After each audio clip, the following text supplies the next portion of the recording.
സൽസ്വഭാവത്തിന്റെ ഉടമയ്ക്ക് യോജിച്ചത് അല്ല.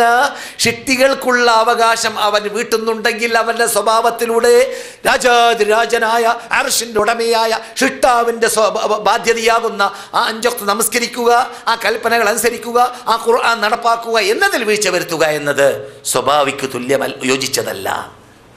അതുകൊണ്ടാണ് റബ്ബുൽ ഇസ്സത്തി ജല്ല ജലാലുഹു ഖുർആനിൽ പറഞ്ഞത് വഖദിംനാ ഇലാ മാ അമിലൂ മിൻ അമലിൻ ഫജഅൽനാഹു ഹബാഅൻ മൻസൂറാ.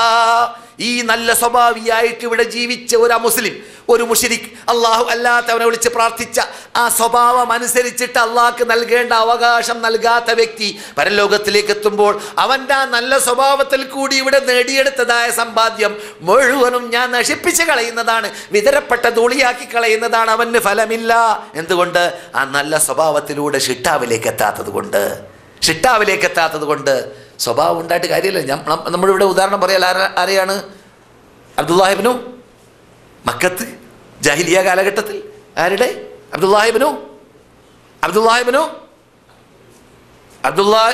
അമുസ്ലിം, കാഫറായ, അമുസ്ലിമായ, ജാഹിലിയായ ഒരു മനുഷ്യനെ കുറിച്ച് നാം ഇവിടെ ബുഖാരിയിലൂടെയും മറ്റു സഹീഹ് ഹദീസിലൂടെയും പരിചയപ്പെടുത്താറില്ലേ? അബ്ദുല്ലാഹിബ്നു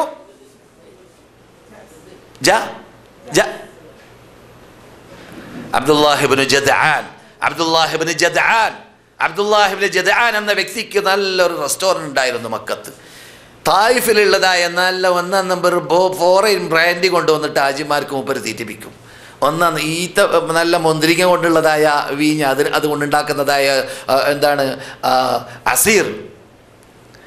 പിന്നെ ഇന്നത്തെ നമ്മുടെ ഹമലാത്തുകൾ കൊണ്ടുവരുന്നതായ നേതൃത്വം ചെയ്യും പോലെയല്ല. വാടക വാങ്ങുന്നതോ ഭക്ഷണത്തിനുള്ള പകരം വാങ്ങുന്നതോ അതൊന്നും മൂപ്പര് കാട്ടാറില്ല. മൂപ്പര് ഫ്രീയാ. താമസം ഹാജിമാർക്ക് ഫ്രീ, ഭക്ഷണം ഫ്രീ, പാനീയം ഫ്രീ, സംസം ഫ്രീ, അതൊക്കെയാണ് മൂപ്പര് കാട്ട. റസൂൽ അദ്ദേഹത്തിൻ്റെ റെസ്റ്റോറൻറ്റിൻ്റെ മുമ്പിൽ കൂടി വിട്ടുകിടക്കാറുണ്ടായിരുന്നു ജാഹിലിയ കാലഘട്ടത്തിൽ. ഇസ്ലാമിന് ശേഷം ചോദിക്കപ്പെട്ടു, ദൂതരെ, ആ മനുഷ്യൻ ചെയ്തതായ വിശാലമായ പരോപകാരത്തിൽ മൂപ്പർക്ക് വല്ല ഫലവും കിട്ടുമോ? റസൂൽ പറഞ്ഞു, ഇല്ല. എന്തോ ഒരു നല്ല സ്വഭാവം. അപ്പോൾ നല്ല സ്വഭാവം എന്ന ബിർറ് അത് പരിപൂർണമായി ഒരാൾ മുസ്ലിമായി ജീവിക്കുമ്പോൾ ഉണ്ടാകുന്ന സ്വഭാവമാണ് എന്നല്ലാതെ മുസ്ലിമായി ജീവിക്കാതെ രൂപത്തിലുള്ള സ്വഭാവത്തിന് ഭൗതിക നേട്ടം നേടാമെന്നല്ലാതെ പരലോകമോക്ഷം അതിലൂടെ നേടാൻ പറ്റുകയില്ല എന്നാണ് ഖുർആൻ പറയുന്നത്. റസൂല് പറയുന്നു, അദ്ദേഹം ഒരു തവണ പോലും റബ്ബിനോട് മാത്രം വിളിച്ച് പ്രാർത്ഥിക്കുന്ന പദം പറഞ്ഞുകൊണ്ട് റബ്ബിഗ്ഫിർലി ഖതീഅതി യൗമദ്ദീൻ എന്ന് പറഞ്ഞിട്ടില്ല. എനിക്ക് പരലോകമോക്ഷം നൽകണേ റബ്ബേ എന്ന് അയാൾ പറഞ്ഞിട്ടില്ല. ഹാജിമാരെ സേവിച്ചത് ശരി തന്നെ, ശ്രദ്ധിക്കണം.